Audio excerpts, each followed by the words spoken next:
Magandang araw mga bossing, sa naghahanap po dyan ng medium size sedan mga boss. Ito, kagwapo-gwapo naman mga bossing. 2022 na Toyota Altis mga boss. Ikutan lang natin ng bahagya mga bossing. GR Sport to mga bossing, or Gazoo Racing concept. All disc brake yan, naka low profile, naka Dunlop tires. Yan, naka LED yung mga ilaw niyan mga boss. Naka body kit mga bossing. Kulay white yung ating unit. 100% na hindi to binaha mga boss. May armrest sa likuran, naka-leather ang upuan. Grabe, naka-paddle shift pa to mga boss. Then meron siyang kasa record, meron din siyang electronic parking assist, naka 2 din audio system mga bossing. I-explain natin lahat yan, pati yung kanyang safety features. Sa price natin dito mga bossing, 925,000 to mga boss. Kasama dyan yung transfer of ownership. Sa brand new, bigyan ko kayo ng idea. Pag ganitong model mga bossing is nasa 1.7 million. So kung gusto yung makamura, eto, available tayo. Napakagwapo mga bossing na Toyota Altis na mileage lang is 37,000 km, 2022 a year model, naka modern front grille na yan mga boss. Okay, tapos projector headlight with daytime running light yan mga bossing. Gwapo. Semi lowered kung tawagin mga boss. Pati sa side yan ha. Then, may signal light sa kanyang side mirror, chrome on door handle mga bossing. Series ng gulong natin, 2022 year model. 90% red light yan mga boss. Makapal yan, harap at likod mga bossing. Naka 5 stud na rin mga boss. Then, two-tone mags, polish black tsaka polish silver. Pasok tayo sa interior. Ito mga bossing. Naka power seat. Yan. Ito mga boss. Then, GR mga bossing. So it means, meaning ng GR mga boss is yung Gazoo Racing. So sa word na Gazoo Racing, yan yung sikat ngayon sa Japan mga boss. So yun yung mga ginagamit nilang pang karera mga bossing. Safety, may airbag sa side, sa taas, airbag sa dashboard, airbag dito sa ating steering wheel. Same time, meron siyang departure line assist mga boss. So pag lumiliban siya ng linya, so itinatama ng unit natin mismo. Okay, o kaya nagre-reflect dito sa ating monitor. Same time, pre-collision. So pag di ka nakapagpreno, kusa magpepreno yung sasakyan natin mga boss. Then meron din siyang blind spot monitoring mga boss. So nakikita natin kung anong side dyan yung tatama mga boss, left and right. Same time, dito sa corner nakaglass na rin siya, so hindi na sagabal yung side mirror. Nakikita natin kung may sumisingit dyan, magkabilang side mga boss. Then naka 2D audio system with reverse parking camera to mga boss. Yan Okay. Then same time, ito is automatic climate control. May polish silver mga bossing. Yan. Then LED yung ating meter cluster mga boss. Sa ating steering wheel mga boss, leather. So stock leather pa siya. May mga konti lang na mga punit-punit mga bossing, minor lang naman mga boss. Same time, meron siyang cruise control, voice command with hands-free connection para sa ating 2-din audio system mga boss. Then, dalawa available na susi. Yung isa, ikaw pa yung magbubukas. Ayan ha. Electronic parking assist. Tapos dito naman sa kanyang center console, kulay black. Polish black yan mga bossing. Then, pasok tayo dito. Sa side, meron siyang liner na kulay red. Yan mga bossing, kulay red yan. Combination color, pati stitches. Yan mga bossing, Gazoo Racing. So pitted pa, mukhang pang karera talaga yung kanyang upuan.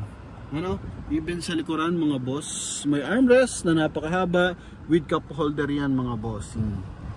Okay, then dito sun visor with mirror with light. Dito rin mga boss. Yan, then may auto adjust yung ating rear view mirror mga bossing. Kapag mga LED lights yung bubuntot sa atin, masakit sa mata yan, so minsan nadidistract yung driver. So dito nililesen niya mga bossing para at least maiwasan yung aksidente sa driver mga boss. Yan, kasi pag maliwanag masyado yung ilaw na sumusunod sa atin, pag tumama yun sa mata ng driver, so possible madidistract yung driver mga bossing. So yun lang, bigyan ko lang idea. Tapos kulay beige mga bossing, na parang may pagka light gray, na parang may pagkakulduroy din mga boss. Maganda yung niya, ceiling. Then speaker sa dashboard mga boss. Yan ha. Naka paddle shifter mga bossing for manual mode or sports mode mga bossing. So kung trip mo is tag dito, matry mo yung 1.6 liters natin na gasoline engine kung gaano siya ka-smooth manakbo. So pwede kang mag manual mode, madali lang naman, press mo lang yung button dito. Yan yung gumagalaw mga boss. Tapos dali mo dito sa drive. Yan, kapag nakalagay na sa drive, batakin mo lang pakaliwa mga boss. So naka manual mode na siya. Diyan ka na magpe-primera mga bossing. Okay, so makikita mo naman dito yan. Okay, yung M1, yan o. D, tapos M1. Yan mga boss. So doon yan magpe-primera, magsisigunda mga boss. Then automatic naman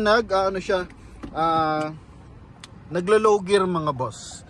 Okay, pero doon sa pag-angat ng gear natin, so driver talaga yung pipili nun, no? Yan, powerful pa rin yung ating side mirror. Siyempre, top of the line, kailangan ganon. Di papasin mo, may mga sticker pa yan sa kanyang mga bossing. Dito, side mirror. Yan mga boss, oh. Diba? Yan, mga bossing, magkabilaan yan. And power adjust na rin yan mga boss. Okay, 0.5 lang natin. Power adjust mga bossing. Yun, oh. Ganda ng kanyang hand grip. Mura to mga bossing. Kalimitan nakikita ko sa post is nasa 1,150,000 pa to mga boss. So sa atin only 925,000. 100% to na hindi binaha mga bossing. May mga liliit lang na scratches mga boss. Yan sa hood mga bossing dito. Yan oh. Yan mga boss. Maliliit lang naman mga bossing. Ha?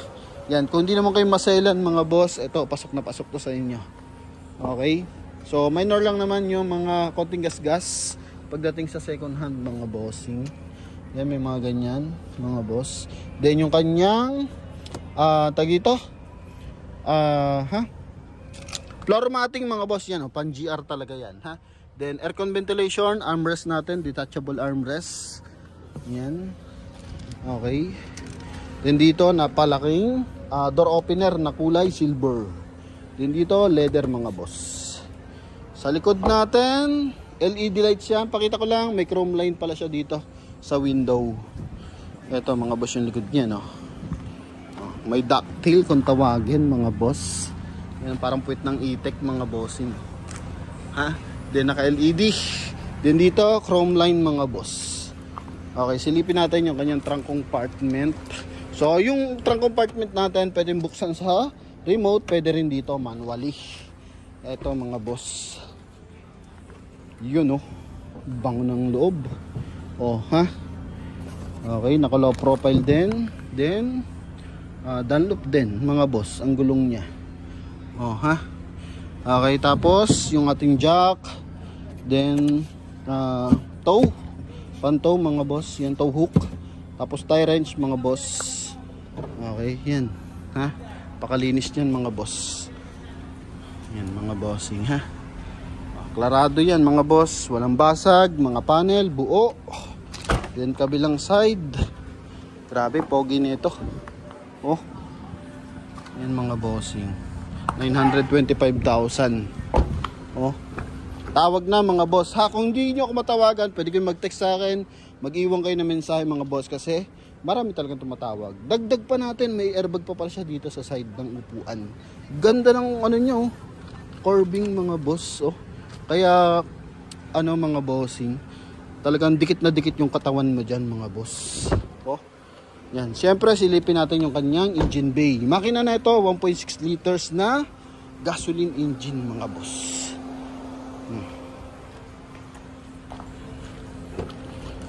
Ito yung kanyang engine bay mga boss. May din pang-adjust ng headlight mga boss.